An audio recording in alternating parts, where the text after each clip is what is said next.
ये है कहानी निमिषा की। एक छोटे से शहर की सीधी सादी लड़की जिसके सपने बेशक छोटे थे लेकिन दिल बहुत बड़ा था। कॉलेज के बाद उसकी ज़िंदगी में तब एक मोड़ आया जब उसकी मुलाकात हुई हर्ष से।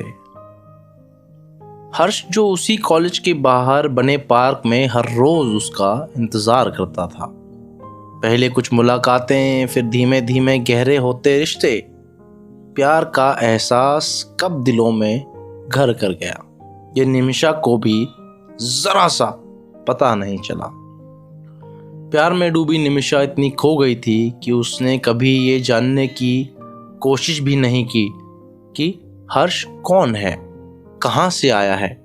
उसके लिए बस ये मायने रखता था कि हर्ष उसके साथ है हर पल, हर खुशी में।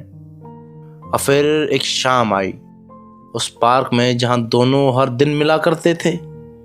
दोनों ने एक ऐसा कदम उठाया जो शायद उनकी जिंदगी का सबसे बड़ा फैसला था। प्यार की गर्माहट में दोनों इतने बहक गए कि उन्होंने वो किया जिसका असर उन्हें आगे चलकर भुगतना पड़ा। कुछ हफ्ते बाद निमिषा को पता चला कि वो प्रेग्नेंट है। एक नया जीवन उसके अंदर पलने लगा था। दिल में खुशी तो थी लेकिन साथ ही डर भी। हर्ष से ये बात कहने का डर। एक दिन जब वो हर्ष से मिली और उसने ये बात बताई, हर्ष का चेहरा अचानक सफेद पड़ गया। हर्ष चौंक गया लेकिन उसने तुरंत एक और बड़ा फैसला लिया। Nimisha, I think we should marry. मेरे को लगता है कि अब हमको शादी कर लेनी चाहिए क्योंकि अब तुम मेरे बच्चे की माँ बनने वाली हो। निमिषा ने बिना ज्यादा सोचे हर्ष से शादी कर ली।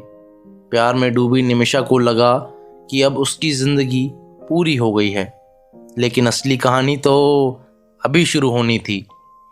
शादी के बाद हर्ष ने निमिषा से कहा कि अब उसे अपने घर जाना होगा। निमिषा के दिल में खुशी थी। वो सोच रही थी कि अब उसकी एक नई जिंदगी की शुरुआत होगी। जब हर्ष निमिषा को अपने घर ले गया वो हैरान रह गई। सामने था एक विशाल महल।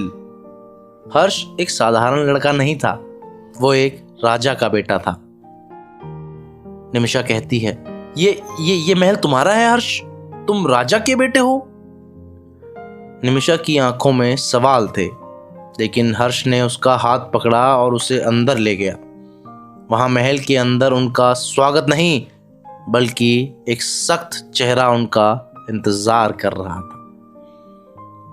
राजा हर्ष का पिता उनके सामने खड़ा था।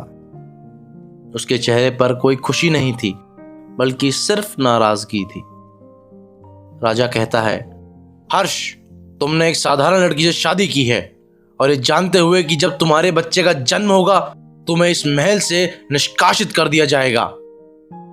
निमिषा का दिल धड़क उठा। तो राजा की बात सुनकर उसे महसूस हुआ कि उसकी जिंदगी अब दो राह पर खड़ी है। अगर वो माँ बनती है तो हर्ष को हमेशा के लिए इस महल, इस शाही जीवन से बाहर निकाल दिया जाएगा। निमिषा के सामने अब एक मुश्किल फैसला था। क्या वो अपनी खुशी के लिए एक माँ बनने का रास्ता चुनेगी या फिर वो अपने प्यार के लिए हर्ष को महल में बनाए रखने के लिए कुछ और कदम उठाएगी? क्या निमिषा अपने बच्चे को इस दुनिया में लाएगी जिससे हर्ष को सजा भुगतनी पड़ेगी, या वो महल में रहकर एक रानी बनने का सपना पूरा करेगी लेकिन अपने प्यार और मातृत्व की बलि देगी? ये फैसला इतना आसान नहीं था। निमिषा का दिल और दिमाग दोनों आपस में लड़ रहे थे। एक तरफ उसकी माँ बनने की खुशी और दूसरी तरफ एक रानी बनने का सपना। लेकिन ये सिर्फ शुरुआत है, असली संघर्ष अभी बाकी है। निमिषा का फैसला उसकी जिंदगी की दिशा बदल देगा। क्या वो अपने प्यार को बचाने के लिए अपने सपनों का त्याग करेगी या फिर वो रानी बनकर इस महल का हिस्सा बनेगी? आगे की कहानी जानने के लिए सुनिए हमारी अगली कड़ी, जहां हम जानेंगे कि निमिषा के फैसले से उसकी और हर्ष की जिंदगी किस मोड़ पर पहुंचती है। ये थी प्रेम और ताज की कहानी की पहली कड़ी, सिर्फ आरकास्ट बाय आर्क नामा पर।